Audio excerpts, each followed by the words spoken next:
Before we move to those candidates and representatives for U.S. Senate, we will ask Representative of Governor Terry Branstad, Jeff Tomkowitz, to come forward and give the governor's statement.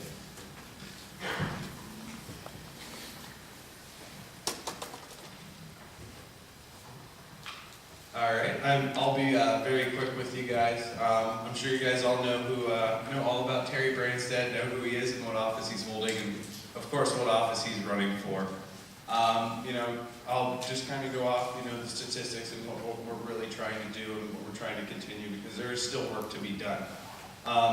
Since the governor and lieutenant governor have been in office, got in office 3 years ago, the state of Iowa has reduced its unemployment by 26%. Right now, we're at an unemployment rate of 4.5%, which is seventh best in the nation. And a big theme, of course, is Iowa is working. That's what we talked about at the beginning of the legislature. And since that has been over, we've been able to kind of look at what went well there. Kind of our crowning achievement for the legislature and the governor's office is the Home Base Iowa initiative. What that does is, and there's a whole bunch of parts to it, I can explain a little bit more to it later if you have any questions at the table I have outside, but what it does is it makes Iowa the premier state for people to come in, or for our veterans, our military veterans coming home, not just from Iowa but from other states as well. It makes us the premier state for our military vets to come in, join the workforce, buy a home, raise a family, get an education, and that's something that we got through and we're very, very, very proud of.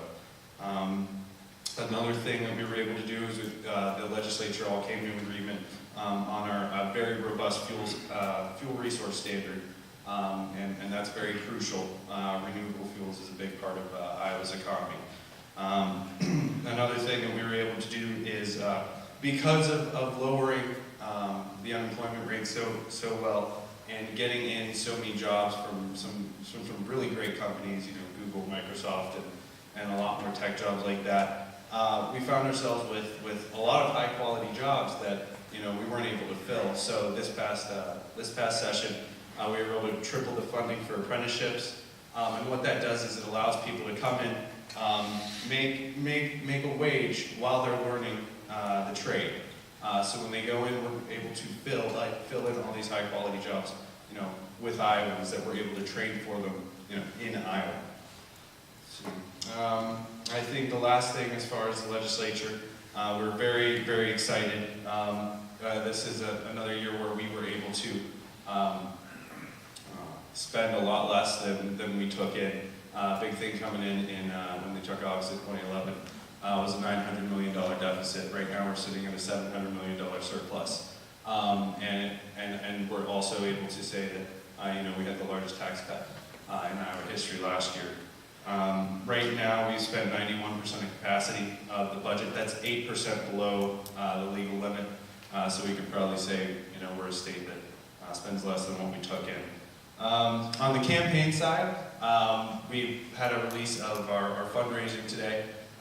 We had, from our 15,000 donors, we raised $1.1 million in the first reporting period right now. So we broke the record for cash on hand in a reporting period with $4.5 million right now. So it's a great number, and the record we surpassed was us in the last year.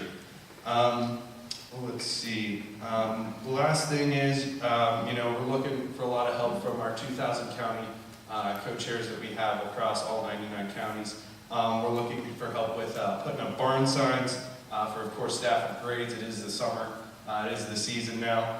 And, of course, getting out yard signs. So if you guys have any locations that you know of or would like to take a yard sign or a t-shirt or a sticker, I'll be out there.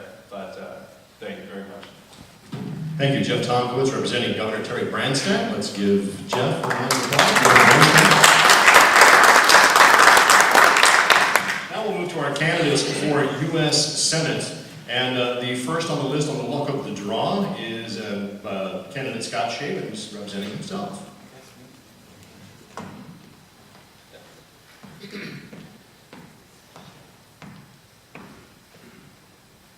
Thank you, everybody, for being here tonight. My name is Scott Shaven, and I'm one of the candidates for United States Senate. Like most of you, I am a lifelong resident of the state of Iowa. I was born out here in western Iowa. And I was born in Harlan, lived in Defiance, graduated from high school from Carroll Kemper. I enlisted in the United States Navy, and I spent 6 years as an enlisted person. Got to do the operation and maintenance of the Tomahawk weapon system. So if you ever see that news on TV when they shoot a big ball of fire going off the pointy end of a boat, that's what my job was. Learned the value of a college degree the hard way, so upon my honorable discharge, I went to Iowa State University, where I earned a degree in marketing and spent my life in the retail sector.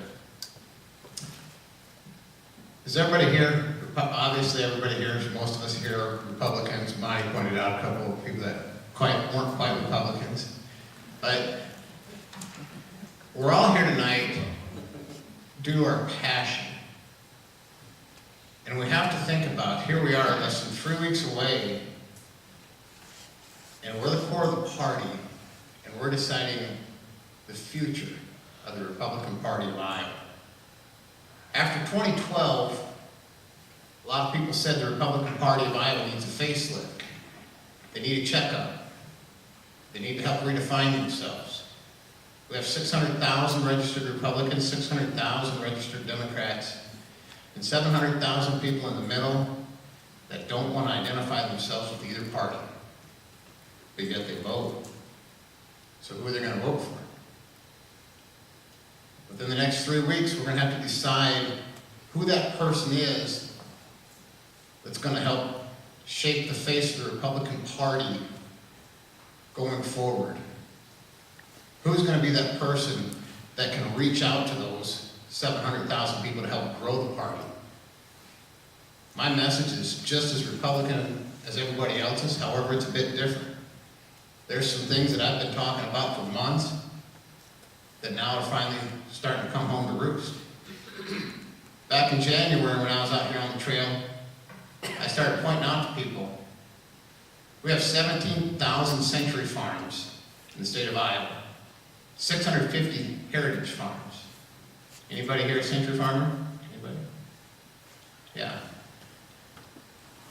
Century farms, 100 years. Heritage farm, 150 years. People that have been farming the same piece of land longer than the state of California has been a state. And I've been telling people that we don't need people from outside the state of Iowa telling Iowans how to farm. But yet in March we were gift wrapped to somebody that disapproves of Iowa farmers. For months I've been talking about clearly defined veterans benefits. I believe that our veterans, from day one I've been talking about how our veterans need to have their benefits clearly defined on their date of discharge. They should know exactly what benefits they will or will not receive before they ever leave base. If we owe somebody a limb, it should be in writing. If we owe them a pair of glasses, a hearing aid, it should be in writing. Most importantly, if they've had an experience where we think they might need somebody to talk to, it should be in writing. They shouldn't have to wait 4 to 6 weeks. And now we're finding out that we shouldn't have to have their paperwork put in a file, a secret file. This is simple stuff. Other stuff I talk about, 50 state concealed carry permit, $250,000 permit to carry holders here in the state of Iowa. Those people have to pull over and put something in the trunk of their vehicle, otherwise they become a criminal if they go to Minnesota or Illinois. It's wrong. And from day one, I was the only person talking about a path to solvency.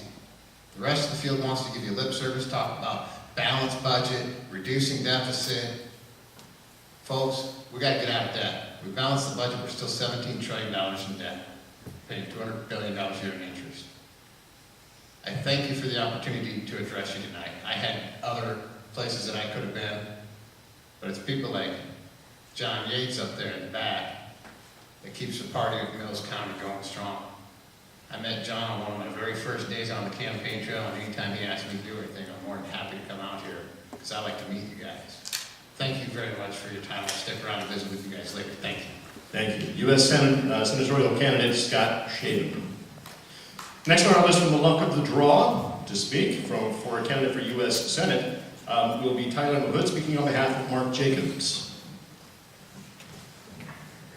Good evening, everybody. I want to thank the Mills County GOP for hosting this event. It's great to be here. I just wanted to give you a quick campaign update about Marc Jacobs. Today, I am extremely excited to announce that Marc has received the full endorsement of Secretary of Agriculture Bill Norley. I know he was extremely honored by that endorsement because that's the very first time Secretary Norley has endorsed in a statewide primary. Secretary Norley immediately jumped on the campaign trail with Marc, and he is doing a 10-stop, 2-day tour of Iowa. And luckily for us, it's culminating and it's ending in Council Bluffs tomorrow at 4:30 at Barley's. I would hope that you come out and meet Marc and learn a little bit more about his race.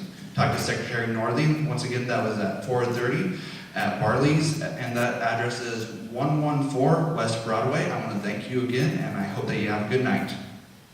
Thank you. Tyler Mahood, representing candidate Marc Jacobs for U.S. Senate.